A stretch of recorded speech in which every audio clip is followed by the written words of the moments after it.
All right. Good afternoon, and welcome back to our channel, Princess Seat. We thank the Lord for once again bringing us to this afternoon update.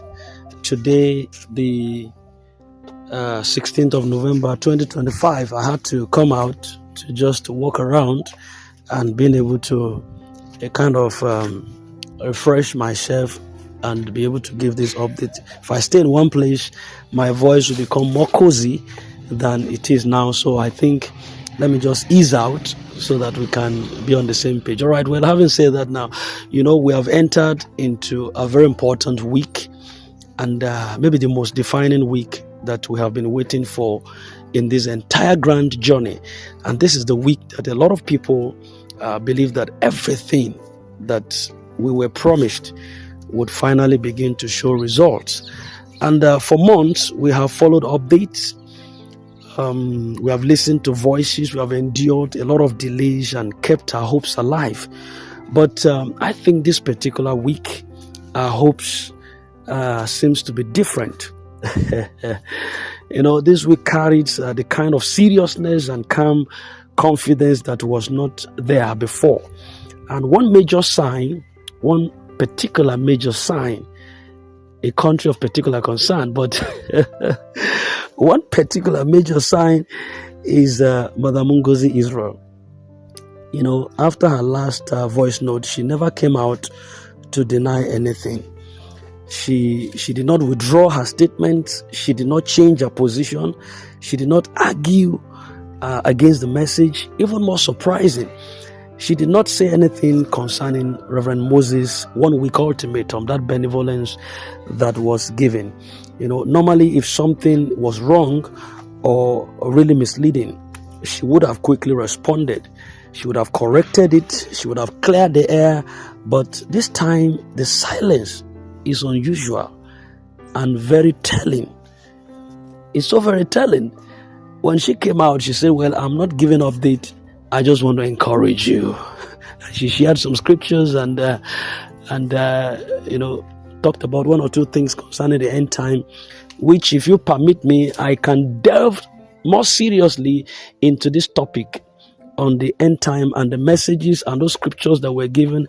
I can elucidate and expatiate so deeply on that for you to understand what she was talking about on the Malachi 4 verse 5 and 6 and the rest of the Revelation 10:7 and the rest of them like that. They are quite so important, but that is not what I'm talking about right now. Now, when someone who usually speaks suddenly becomes quiet, it often means that there is truth in what is being said, or that things actually are already in wheels, things are in motion, and talking too much could cause problems. So her silence alone, I think, is a huge message this time around, which suggests that the timeline given might actually be correct, and that the processes are likely already advancing behind the scenes, as was said before. Now, also, when you look at the number of facts, the number of updates and detailed information that we have received in recent, more reflective period, it becomes even more believable that this week might be the real week that we are talking about. The patterns are actually matching. The signs are matching. The signals are matching. The movements are becoming clearer.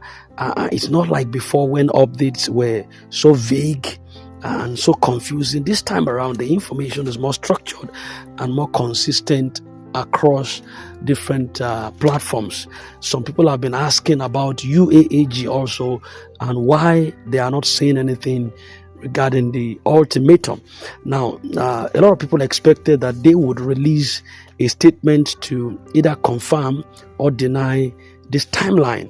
But if you look closely, UAAG has always been slow to talk publicly.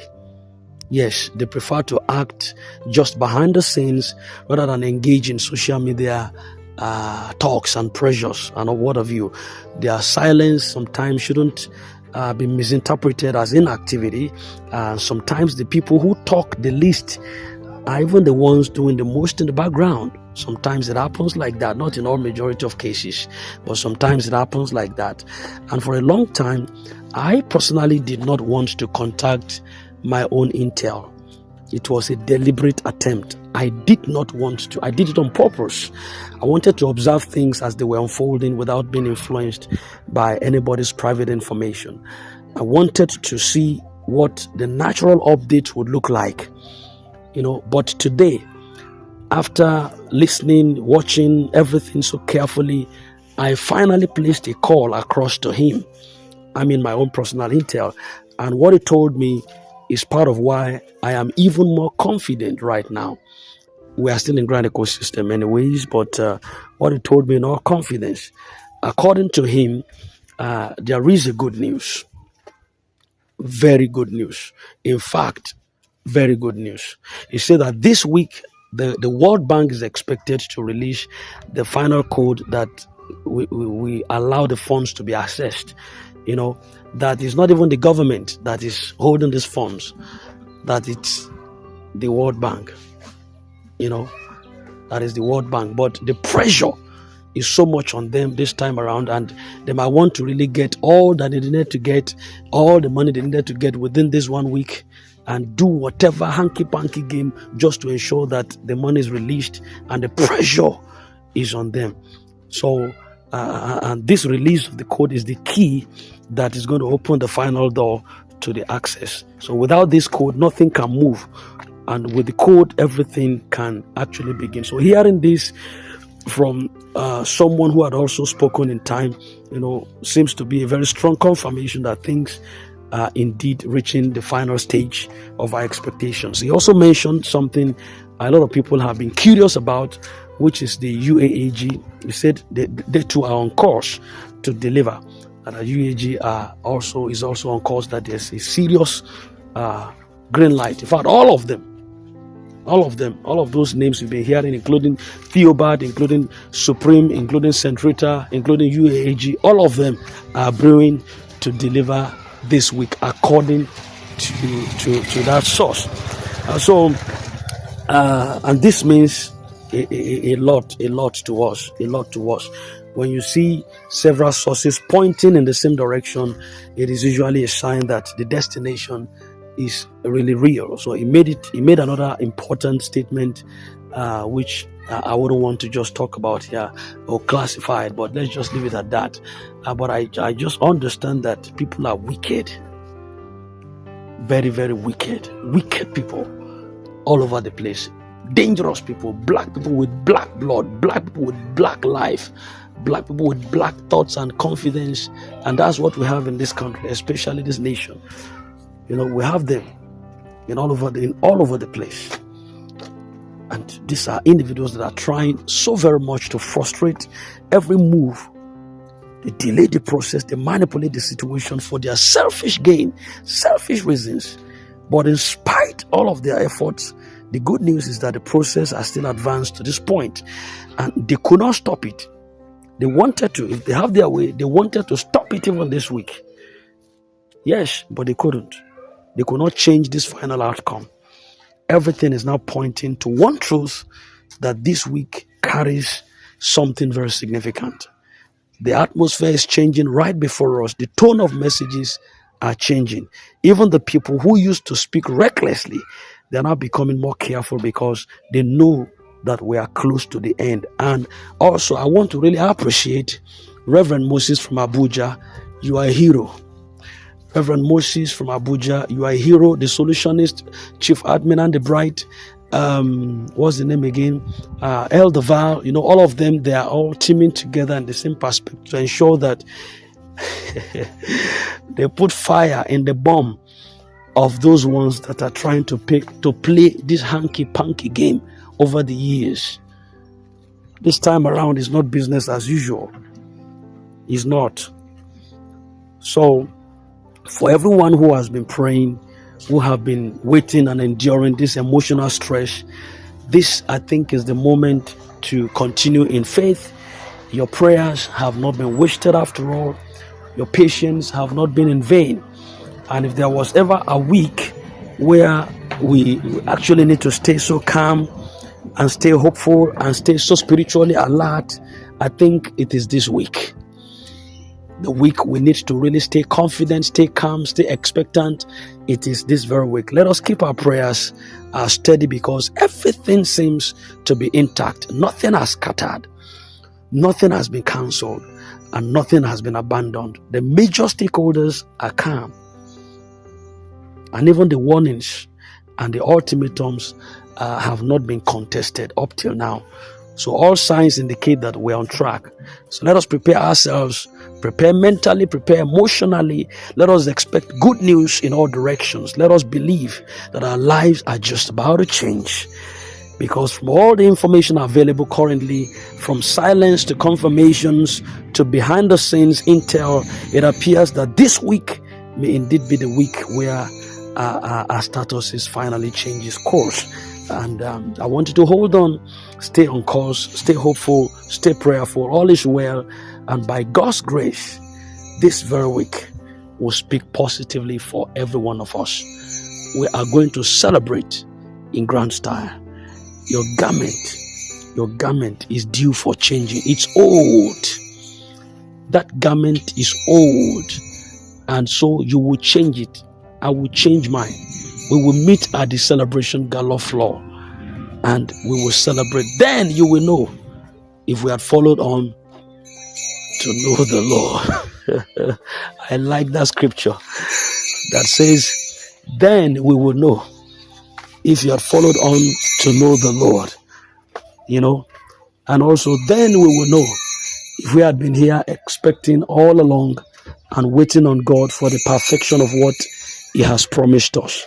This time around is not going to fail. It's going to come to pass, and our land will yield increase. Don't mind the iron condemn. This time around is going to change. It's going to change. There is a different atmosphere that is shifting in the air, and this time it's going to be a blessing to all of us. Whether they fix the money, whether they unfix the money, that doesn't concern us right now. That doesn't concern us right now. All we care to know is that this time, this week, you must have a name changed. Those who look at you funny, those who have summed you up that you can never amount to something, this week you will surprise them. You're going to be called by a new name. You're going to shake them, and you will shock them, and your story will change. So shall it be. I so believe, I have confidence in this, that the Lord has done great things for us, and so our land is beginning to yield our increase. Thank you very much. This is Princess Sid. Yes, we are always standing for the masses, and for the masses we will stand. Every time, every hour, we'll be there to speak the truth, to say it exactly as it is, and irrespective of the time and tide. So for those of you who desires to convert your either Pioneer or UAG funds to cryptocurrencies, I made what's it called? I made a V-note on that some months ago, and in case you want to get that, I didn't say that in the last video, possibly, what you just need to just search for it. Just search. Once you get on our platform, just click on the search button right in our platform. Click on the search button and type how to convert. I think the name of that was how to convert your Pioneer fund to USDT or something like that. You understand? When you search for it, to come out straight away. So you know how to convert the Pioneer fund to a stable coin, which is USDT, for the sake of devaluation, so that your money will not be just being devalued. Then the other one is how to convert it back to your Naira equivalent, which is your bank account. Anytime you need to use it, you just sell a portion of it. You understand? You convert it by that video I just made for you right now before this one. You know, how to sell your Pioneer UAG fund from USDT back to your Naira equivalent, and it will land in your Nigerian bank account. So all of those things have been done. All of those things have been done. So just do that and make sure that. So that's that about that. And I think we're all on the same page. And maybe sometimes within the week, I'm going to refresh our memory again on the what we need to do, the things we need to use your Pioneer funds for, in case you want to delve more into what are the projects you need to carry out. We've said it before, but that was the time that we're still hoping. But this week there is a more green light, and I think we need to bring all of those things back to view again. What are the projects you need to dwell on? You can also still search. You will search. You will see. When you search on this planet, on this platform, you will see how and what projects you need to do with your Pioneer funds, or what investment you need to carry out in case you want to change your life. Thank you very much. I hope this is quite so insightful, and we pray that the Lord will perfect all that concerns us. God bless you, and do have a nice day. This is Prince Is It.